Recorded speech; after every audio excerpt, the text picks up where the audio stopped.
क्या ईरान भारतीय जहाजों से भी वसूल रहा पैसा? हार्मुज पार करने के लिए बाकी देश दे रहे $20 लाख। विदेश मंत्रालय ने क्या बताया? भारत ने कहा कि हार्मुज स्ट्रेट से जहाज गुजरने के बदले पैसे को लेकर ईरान के साथ कोई बात नहीं हुई है। ईरान हार्मुज पार करने वाले कुछ जहाजों से ट्रांजिट शुल्क वसूल कर रहा है। अमेरिका ईरान के बीच 2 हफ्ते के सीजफायर के बावजूद स्ट्रेट ऑफ हार्मुज से जहाज के गुजरने को लेकर स्थिति अभी पूरी तरह साफ नहीं हो पाई है।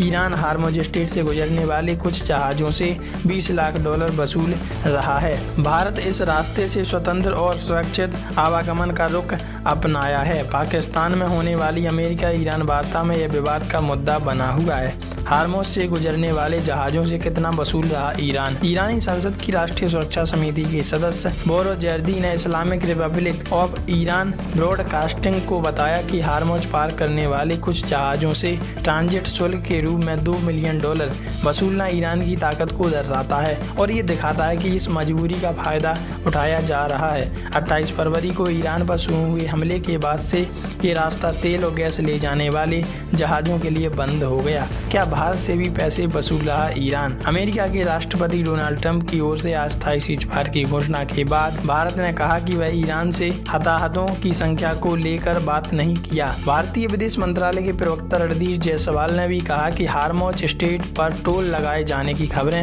हमें भी मिली हैं। भारत इस रास्ते से जहाज के स्वतंत्र और सुरक्षित गुजरने की मांग जारी रखता है। हमने पहले भी यह बातें कही हैं। सीजफायर से पहले भी ईरान की ओर से शुल्क वसूलने की खबरें आई थीं। वहीं ईरान ने भारत को मित्र देश के रूप में इस रास्ते से आवागमन की अनुमति दी है। ऐसे में सवाल ये है कि क्या भारत ने स्ट्रेट ऑफ हार्मुज से अपने जहाज निकालने के लिए ईरान को ट्रांजिट शुल्क दिया था? केंद्र सरकार ने इस बात से इनकार किया कि ईरान को ऐसा कोई भुगतान नहीं किया गया था। भारत सुरक्षित शिपिंग की मांग जारी रखेगा, जायसवाल का ऐसा कहना है। रणधीर जायसवाल ने 9 अप्रैल को कहा, हार्मुज स्ट्रेट से जहाज गुजरने के बदले पैसे को लेकर हमारे और ईरान के बीच कोई बातचीत नहीं हुई है। भविष्य में अगर ऐसी स्थिति बनती है तो उस समय इस पर निर्णय लिया जाएगा।